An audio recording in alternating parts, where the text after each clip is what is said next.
Dieu dit, je pardonnerai leurs iniquités et je ne me souviendrai plus de leurs fautes.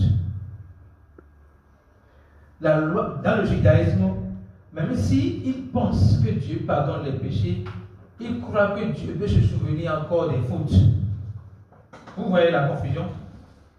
Ils savent que Dieu peut pardonner les péchés, mais ils ne savent pas que les péchés sont pardonnés éternellement. Parce qu'ils pensent, ils croient que Dieu peut se souvenir de leurs fautes.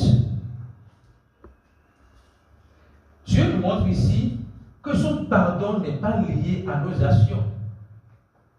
Il dit, je pardonnerai leurs iniquités et je ne me souviendrai plus de leurs fautes, de leurs péchés. C'est une décision qu'il prend. Et cette décision n'est pas liée à une demande venant de notre part. Cette décision est liée à sa personne.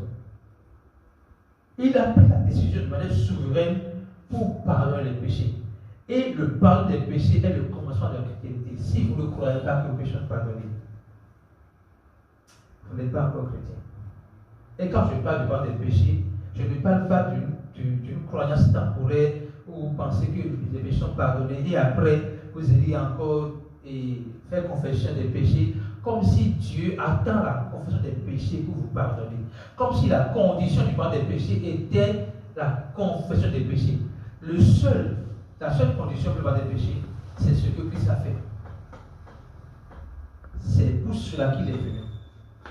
Voici l'agneau de Dieu qui ôte les péchés du monde. Il est venu pour ôter le péché du monde, le péché qui sépare les hommes et Dieu. Il est venu pour briser ce mur de séparation, afin que l'homme soit uni à Dieu pour toujours. Alléluia.